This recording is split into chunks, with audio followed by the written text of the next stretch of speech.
Bonjour à tous, soyez bienvenus à notre paroisse invisible. Traçons sur nous le signe de la croix, car c'est Dieu qui nous rassemble au nom du Père, du Fils et du Saint-Esprit. Amen. Prions pour nos frères et sœurs malades.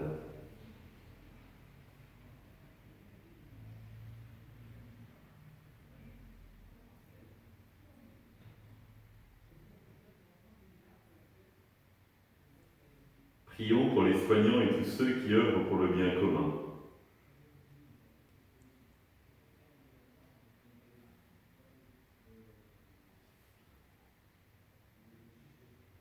Prions pour ceux qui sont en angoisse, la solitude, que l'Esprit Saint vienne les visiter.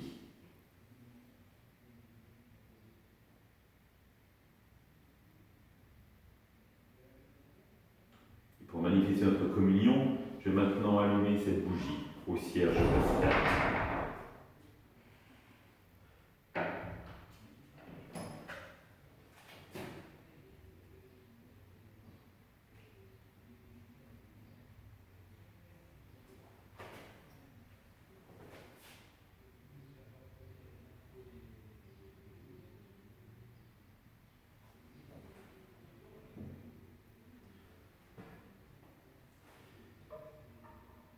Dans l'évangile de Marc,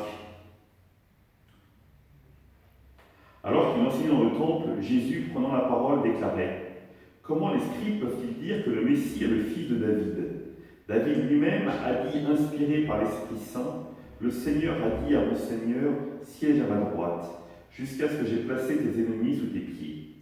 David lui-même le nomme Seigneur, d'où vient alors qu'il est son fils ? Et la foule nombreuse l'écoutait avec plaisir. »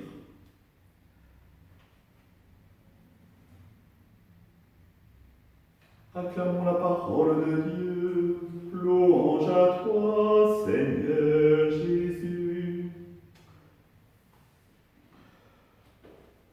Nous rentrons véritablement dans une communauté juive au 1er siècle de notre ère. Là où aujourd'hui on se dirait, mais quel intérêt de se poser de telles questions, ce qui atteste évidemment de l'authenticité, de l'historicité de Jésus, est ce type de questions et ce type de réponses, parce que c'est les questions que l'on se posait à l'époque. Questions fondamentales, s'interroger sur l'identité du Messie. Qui est-il ? Quand viendrait-il ? Comment viendrait-il ? Quels seraient les signes qui l'accompagneraient ? Et finalement, Jésus est un rabbi parmi les autres à qui on s'adresse. Parce que le rabbi est celui qui connaît la parole de Dieu, qui est capable de parler de la révélation de Dieu aux hommes. Et Jésus le fait, comment ? En renvoyant à l'Écriture. Pour bien signifier finalement que l'Écriture a une dimension centrale dans la foi juive, et donc dans notre foi chrétienne, où nous considérons que Dieu nous parle personnellement.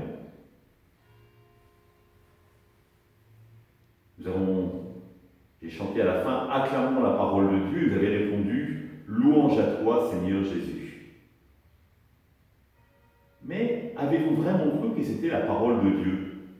Avez-vous vraiment cru que Dieu s'adressait à vous personnellement lorsqu'il parlait ainsi ? Peut-être vous êtes dit, quel est le lien entre ma vie et cette parole de Dieu que nous avons entendue ?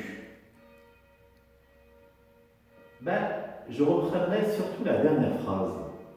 Il l'écoutait avec plaisir.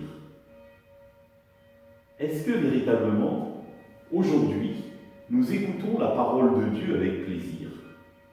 Est-ce que nous plongeons dedans comme dans un bon bouquin, où finalement nous avons plaisir à feuilleter le bouquin et à avancer avec l'intrigue qui nous fait avancer, le décor qui nous fait rêver ?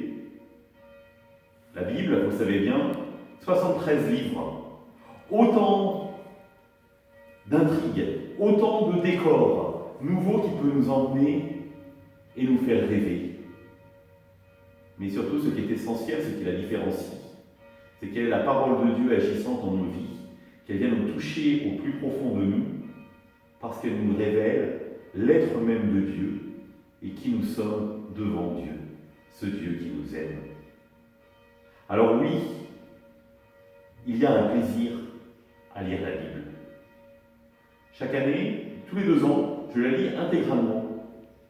Même si des fois il y a des passages un peu compliqués, tout simplement parce que c'est Dieu qui me parle. Et parce qu'en découvrant la Bible, en méditant l'Écriture, je découvre l'amour de Dieu pour moi et ça vient transformer ma vie. Je n'y prends pas toujours du plaisir. Mais, comme dans tout livre, il y a des passages qui sont toujours un peu rébarbatifs à lire, mais qui peuvent donner sens après à ce que nous allons lire. Et donc, il est important de ne pas les sauter. Il en est de même dans la Bible. Et à chaque fois, je découvre quelque chose de nouveau, quelque chose qui fait sens, alors que je ne m'étais absolument pas arrêté 2 ans auparavant, ou 4 ans auparavant. Oui, la parole de Dieu est un puits insondable, dans lequel nous sommes invités à aller puiser. Et ce sera un moment de plaisir, un moment de joie, d'ouvrir la Bible, parce que finalement, c'est notre ami, le Verbe, le Christ lui-même qui nous parle à notre oreille, à notre cœur. Et comment ne pas nous réjouir quand notre ami est présent. Ensemble, nous prions. Notre Père, qui es aux cieux, que ton nom soit sanctifié, que ton règne vienne, que ta volonté soit faite sur la terre comme au ciel. Donne-nous aujourd'hui notre pain de ce jour. Pardonne-nous nos offenses, comme nous pardonnons aussi à ceux qui nous ont offensés. Et ne nous laisse pas entrer en tentation, mais délivre-nous du mal. Amen. Que le Seigneur nous bénisse, nous accompagne notre journée, nous garde dans la paix. Au nom du Père, du Fils et du Saint-Esprit. Amen. À demain.